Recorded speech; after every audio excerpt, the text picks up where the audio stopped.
हाँ जी, नमस्कार। आपका दोस्त सीए दीपक सिंह, अकाउंटिंग गुरु। आज की संडे क्लास में कुछ मोटिवेशन, कुछ बच्चों की क्वेरी का जवाब, कुछ स्टडी के पॉइंट्स लेकर आया है। तो सबसे पहले मोटिवेशन से शुरुआत करते हैं आप सब लोगों के साथ। तो कहीं पर मैंने कुछ पंक्तियां पढ़ी थी, आपके साथ शेयर करता हूं। कुछ ऐसा है, सब खत्म नहीं हुआ है अभी, सब खत्म नहीं हुआ है अभी, बहुत कुछ करना बाकी है।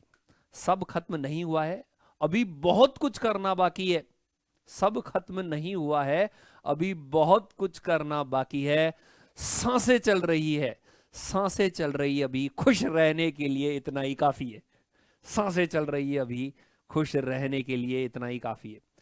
कोरोना काल में जो मेरे प्यारे दोस्त हैं, स्टूडेंट्स हैं, वो बड़े डिमोटिवेटेड हो गए हैं कि सर एग्जाम है कि आता ही नहीं, और पढ़ाई में भी मन नहीं लगता। इस कारण मैं टाइम टाइम पर उनकी मेंटल हेल्थ का ध्यान रखते हुए ऐसी बातें बोलता हूँ। ठीक है, तो ये तो हो गई मोटिवेशन की बात। अब बच्चों की क्वेरी।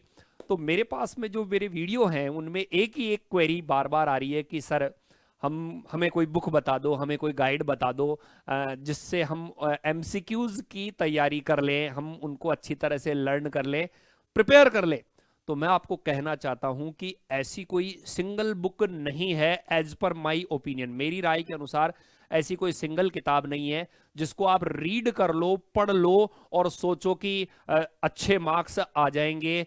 2000 3000 सवाल करने के बाद में आपका सिलेक्शन हो जाएगा।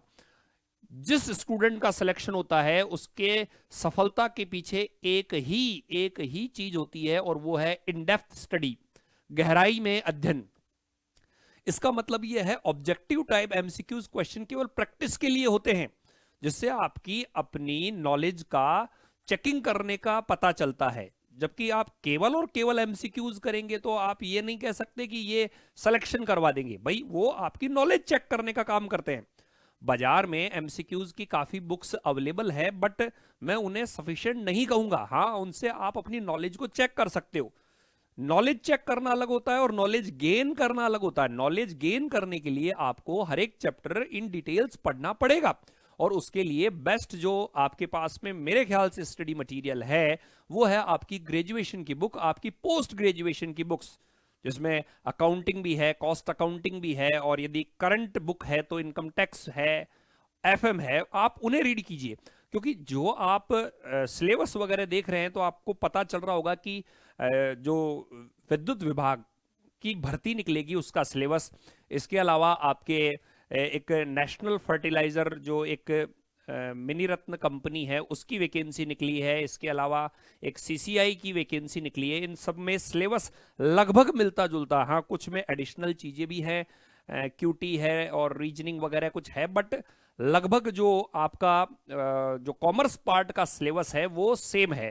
तो आपको बेनिफिट हो सकता है। आपको मेरी एक और सजेशन है कि आप सभी में फॉर्म भरिए और जो एग्जाम पहले आ जाता है उसकी तैयारी कीजिए। ये मत सोचिए कि पद 14 है। अरे भाई, जब आपके पद 14 है, आपको तो एक ही पोस्ट चाहिए। मैंने पिछली वीडियो में भी यही बात कही थी, वापस से यही कह रहा हूं कि आप केवल पद देख करके कभी भी उसके बारे में नेगेटिव ना सोचे।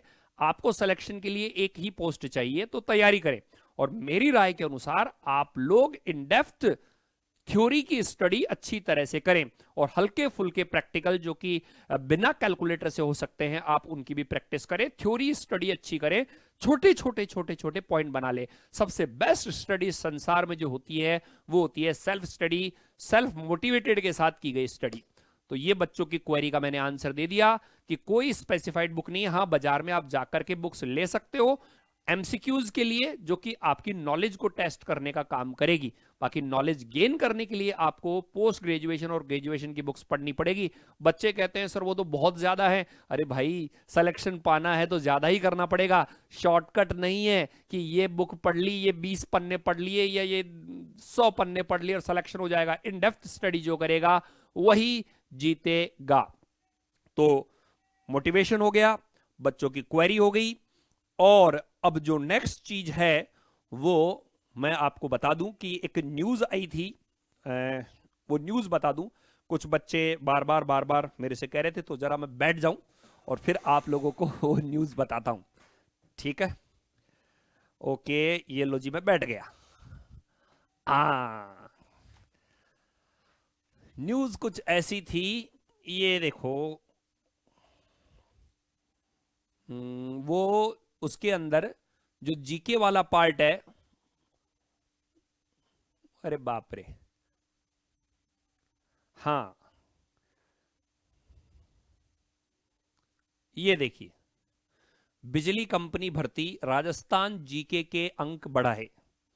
तो ये दैनिक भास्कर में 2 जनवरी का न्यूज़ था, और इसमें कुछ इन्फॉर्मेशन थी कि राजस्थान जीके के अंक बढ़ाए। तो मेरे पास में कुछ मैसेज वगैरह बच्चों के आए कि सर ये क्या हो गया। तो कोई ख़ास बात नहीं है, ये आप लोगों के हित में ही है कि जो अदर स्टेट्स के बच्चे आपके साथ में कॉम्पीट करते थे, जिनके पास में सब्जेक्ट की नॉलेज तो होती थी बट राजस्थान के बारे में नॉलेज नहीं होती थी, वो कॉम्पीट करके और सिलेक्शन ले जाते थे, पोस्ट को ले जाते थे। तो राजस्थान के छात्रों को ध्यान में रखते हुए, उनके हितों को ध्यान में रखते हुए राजस्थान गवर्नमेंट ने ये फैसला लिया है। ऐसा हो सकता है, अब ऐसा इसमें तो नहीं लिखा कि ऐसा कर दिया गया, ऐसा हो सकता है कि पार्ट बी में राजस्थान के सामान्य ज्ञान से जुड़े हुए अंकों के प्रश्न आएंगे। तो अब 2 पार्ट कर दिए हैं। 60% पार्ट, जो 60% पार्ट है, ये यहां पर है। 60% पार्ट मैं बताऊं आपको इशारे से, ये देखो, ये 60% अंकों के साथ है। 60% अंकों का जो आपका सब्जेक्ट होगा, और इसके अलावा इसके अंदर 40% पार्ट है, वो पार्ट बी का है। उसमें 16% सामान्य ज्ञान, हिंदी, अंग्रेजी और गणित के हैं, जबकि 24% प्रश्न, लास्ट की लाइन, राजस्थानी के होंगे।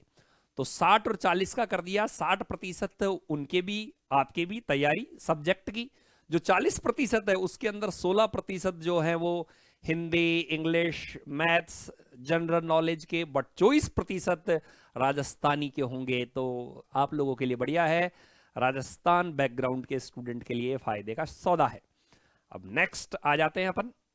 ओके, क्वेश्चंस जो मैं अपने टेलीग्राम चैनल पर पूछता हूं। जो कोई स्टूडेंट टेलीग्राम चैनल पर एमसीक्यूज की प्रैक्टिस करना चाहता है, मैं डेली कुछ क्वेश्चंस डालता हूं, उसका लिंक डिस्क्रिप्शन बॉक्स में दिया हुआ है। तो आप उन सवालों को देखकर अपनी नॉलेज टेस्ट कर सकते हैं। थोड़ा सा मैं कोशिश करता हूं कि उनका स्टैंडर्ड अच्छा हो, ठीक है? तो 282 क्वेश्चन है, फटाफट से मैं बात करूं तो इसमें ये लिखा हुआ है, part 1 schedule 3 of the company act. नजर आ रहा है क्वेश्चन? क्वेश्चन में जो नॉलेज है उसमें लिखा हुआ है, part 1 of schedule 3 of company act 2013 prescribe. तो देखिए, जिन बच्चों को याद था बैलेंस शीट है, बैलेंस शीट में वो फंस गए, हॉरिजॉन्टल है या वर्टिकल है। तो मैं आपको बता दूं, हॉरिजॉन्टल मतलब टी शेप, और वर्टिकल मतलब पहले लाइबिलिटी लाइबिलिटी देन उसके नीचे असेट्स। तो इसका जो राइट आंसर है वो है फॉर्म ऑफ बैलेंस शीट, ठीक है? बच्चे चकरा गए, सर हॉरिजॉन्टल है बैलेंस शीट ध्यान है, तो हॉरिजॉन्टल तो एच वाला है, तो इसका आंसर होगा ए, ठीक है? हिंदी में भी है प्रश्न। देन सेकंड क्वेश्चन है, कंपनी की बैलेंस शीट में न चुकाया गया लाभांश, अनपेड डिविडेंड को कहां बताया जाता है? तो कंपनी की बैलेंस शीट में आपको पता होना चाहिए कि कंपनी की बैलेंस शीट में जो करंट लायबिलिटी मेजर हेड है उसके अंदर सब हेडिंग होती है, और उन सब हेडिंग के अंदर इसे कहां बताया जाता है तो आपको पता होना चाहिए, ये अदर करंट लायबिलिटीज के अंदर आता है। तो ऐसे ऐसे छोटे छोटे क्वेश्चंस है जो आपको पता होने चाहिए कि इनके आंसर्स क्या हैं। तो अदर करंट लायबिलिटीज हो गया। देन नेक्स्ट, घोषणा होने के बाद में लाभांश का भुगतान कितने दिनों में कर दिया जाना चाहिए? डिविडेंड कितने दिनों के अंदर पे कर दिया जाना चाहिए? तो इसका आंसर है 30 दिन। जब भी तो मैं कह रहा हूं कि आपको थ्योरी की नॉलेज इन डेप्थ होनी चाहिए। आप ऑब्जेक्टिव कितने पढ़ पाओगे? 500, 1000, 2000, 3000, और कोई नया सवाल आ गया तो? और जो बच्चा केवल और केवल एमसीक्यूज ही कर रहा है तो बड़ा रिस्क ले रहा है, क्योंकि वो सिर्फ और सिर्फ उनको रट रहा है, कॉन्सेप्चुअली नहीं है। थोड़ा सा टेक्निकल वे में घुमावदार प्रश्न आ गया तो दिक्कत कर देगा, ठीक है? तो मेरी राय यह है, इन डेप्थ स्टडी करो और अपने छोटे छोटे नोट्स पेन से कॉपी में नोट करो। और इवन मैं जो बच्चे मेरी क्लासेस लेते हैं, पाठशाला क्लासेस एप्लीकेशन जिसका लिंक नीचे दिया हुआ है, उस पर क्लासेस लेते हैं, वो हमेशा एक ही बात बोलते हैं, सर नोट्स नोट्स, पन्ना, हाय पन्ना किधर से, नोट्स। अरे भाई खुद लिख, खुद लिख। को सर उसमें टाइम लगता है। अरे तो मेहनत करनी पड़ेगी भाई, क्लासेस भी कोई देख रहा है तो खुद लिखना पड़ता है। बिल्कुल बिना परिश्रम किए, पसीना बहाए कभी सफलता मिली है क्या? बच्चे सोचते हैं हर चीज रेडीमेड मिल जाए और बस वो 5-7 पन्ने उनको घोट लें और सिलेक्शन। नो, ऐसा कभी भी नहीं होगा। इन डेप्थ स्टडी करनी पड़ेगी, खुद लिखना पड़ेगा, एक एक चीज आपको तभी याद होगी।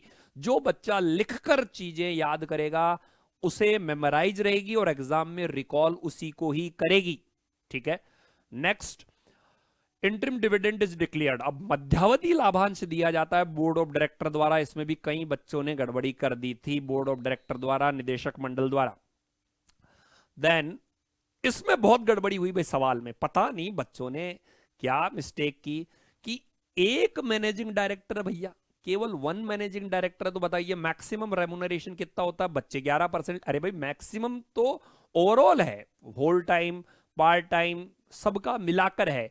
यदि एक होल टाइम डायरेक्टर है तो उसका मैक्सिमम 5% ऑफ नेट प्रॉफिट होगा। नेक्स्ट क्वेश्चन, ये बस मैं आपको बताऊं बच्चों कि जैसे ही मैं कोई प्रैक्टिकल क्वेश्चन देता हूं भाई साहब, उसके तो आंसर इतने कम आते हैं कि बच्चे पेन वगैरह चलाने में इतनी तकलीफ होती है कि पूछो ही मत। थोड़ा सा प्रैक्टिकल आया और सब साफ। अब कॉस्ट अकाउंटिंग नहीं आएगा क्या? एक्चुअल सेल है 4 लाख, ब्रेक इवन है 2.5 लाख। अब आपको पता होना चाहिए कि total sale is equal to break even sale plus margin of safety. तो मार्जिन ऑफ सेफ्टी कितना हो जाएगा? 4 लाख माइनस 2.5 लाख यानी 1.5 लाख। और मार्जिन ऑफ सेफ्टी का परसेंटेज कितना हो जाएगा? एमओएस का परसेंटेज हो जाएगा 1.5 lakh divided by 4 lakh into 100। तो ये आ जाएगा 37.5%। बहुत ही कम स्टूडेंट ने इसका आंसर सही दिया था। नेक्स्ट, ये भी प्रैक्टिकल था, इसमें भी ठंडे पड़ गए। इसमें तो कुछ बच्चों को समझ में ही नहीं आया कि ये क्या है। तो मार्जिनल कॉस्ट का मतलब होता है वेरिएबल कॉस्ट। पीवी रेशो 25% है, सेलिंग प्राइस 25 रुपए। तो आपको पता होगा कि कंट्रीब्यूशन का फॉर्मूला होता है selling price into PV ratio. Selling price है 25 रुपए, पीवी रेशो है 25%, यानी कंट्रीब्यूशन है 6 रुपए 25 पैसे। देन एक फार्मूला और पता होगा, सेल में से वेरिएबल कॉस्ट लेस करते हैं तो आता है कंट्रीब्यूशन। सेल है 25 रुपए, वेरिएबल कॉस्ट यानी मार्जिनल कॉस्ट हमें निकालनी है, कंट्रीब्यूशन पर यूनिट 6 रुपए 25 पैसे। इसको सॉल्व करो तो सॉल्व करने पर 25 रुपए में से 6 रुपए 25 पैसे लेस करेंगे तो आंसर आएगा 18 रुपए 75 पैसे, आंसर ए। तो भैया ऐसे सवाल आने चाहिए वरना काम बैठेगा नहीं। कौन सा ब्रेक इवन पॉइंट के लिए सत्य कथन है? तो ब्रेक इवन पॉइंट पर न लाभ होता है न हानि होती है, टोटल कॉस्ट टोटल सेल के बराबर होती है। तो इसका आंसर है डी कि कंट्रीब्यूशन का टोटल फिक्स कॉस्ट के बराबर होता है, अंशदान का टोटल निश्चित लागत के बराबर होता है। Next, which of these is not a method of redemption of debenture? Debenture के रिडम्पशन का कौन सा मेथड नहीं है? अब जिसने रिडम्पशन ऑफ डिबेंचर की थ्योरी पढ़ रखी है डिटेल में वो ही इस सवाल को सॉल्व कर सकता है, बाकी ठंडन पाल मदन गोपाल। ठीक है, तो आपको पता होगा कि आप इन्हें खुले बाजार से क्रय कर सकते हैं बट नीलामी वाला काम नहीं कर सकते। तो इसका आंसर है बी, एक मुश्त हो सकता है, आरण हो सकता है। जीरो कूपन बॉन्ड सोचते ही बच्चों ने सोचा जीरो इंटरेस्ट। अरे भाई जीरो इंटरेस्ट नहीं होता, इसका आंसर होता है without specified rate of interest. तो जीरो जो कूपन बॉन्ड है वो जारी होते हैं without specified rate of interest, ब्याज की निर्दिष्ट दर के बिना। देन नेक्स्ट, अनलिस्टेड कंपनी, इसमें भी चक्कर खा गए। देखिए इसके लिए मैं कह रहा हूं अपडेटेड बुक्स पढ़िए क्योंकि डिबेंचर काफी चेंज हुआ है रिडम्पशन। तो जो डीआरआर बनाया जाता है अनलिस्टेड कंपनी में वो 5% वो नहीं होता, 50% नहीं होता, उसका आंसर है 10%। ठीक है, 10% इसका आंसर है। और ये कैसे आया इसके लिए भी मैंने एक स्क्रीनशॉट आपको टेलीग्राम चैनल पर अवेलेबल कराया है। टेलीग्राम चैनल पर आप उसे पा सकते हैं, लिंक नीचे दिया हुआ है। ठीक है, विक्रय खाता वेतन खाता इनकी, अरे भाई ये तो 12th क्लास का सवाल है। विक्रय खाते का नेचर क्रेडिट होता है, सैलरी का डेबिट होता है, कैपिटल का क्रेडिट होता है। तो credit debit credit, answer D होगा। नेक्स्ट क्वेश्चन, एक बिजनेस एंटरप्राइजेस पे 500 रुपए टू क्रिएटर, 500 रुपए आपने क्रिएटर को दे दिए, बताओ इसका क्या प्रभाव पड़ेगा।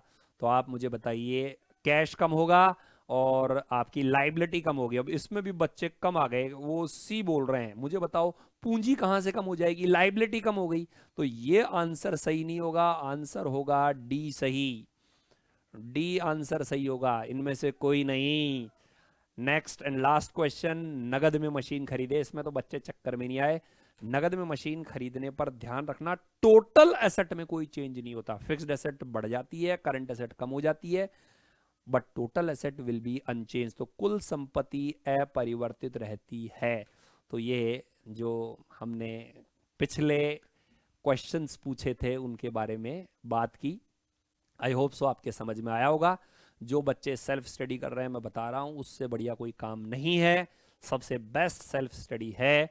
बट जो स्टूडेंट सेल्फ स्टडी नहीं कर पाते और फाइनेंशियली स्ट्रांग हैं, उनको 4-5 हज़ार रुपए जो लोग खर्च कर सकते हैं, सेल्फ स्टडी नहीं कर सकते, उनके लिए हम लोगों ने एप्लीकेशन पर कोर्स अवेलेबल कराया है, रिकॉर्डेड क्लासेज हैं, आप जाकर वहां पर देख सकते हैं। बट वो भी आपके लिए लाभप्रद तभी होगी जब आप उसको रेगुलर वे में देखेंगे और खुद के हाथ से नोट्स बनाएंगे, ये मैं पहले ही बोल देता हूं, ठीक है। केवल और केवल बुक खरीदने से, क्लासेस खरीद लेने से सफलता हासिल नहीं करती, उसके लिए कड़ा अभ्यास, कड़ी मेहनत करनी पड़ती है। तो इसी शुभकामना के साथ आपका दोस्त सीए दीपक सिंह, अकाउंटिंग गुरु, आज की मोटिवेशन क्लास, न्यूज़ क्लास और स्टडी क्लास से विदा चाहता है। मिलेंगे अगली क्लास में कुछ नए कॉन्सेप्ट्स के साथ। धन्यवाद। जय श्री कृष्णा।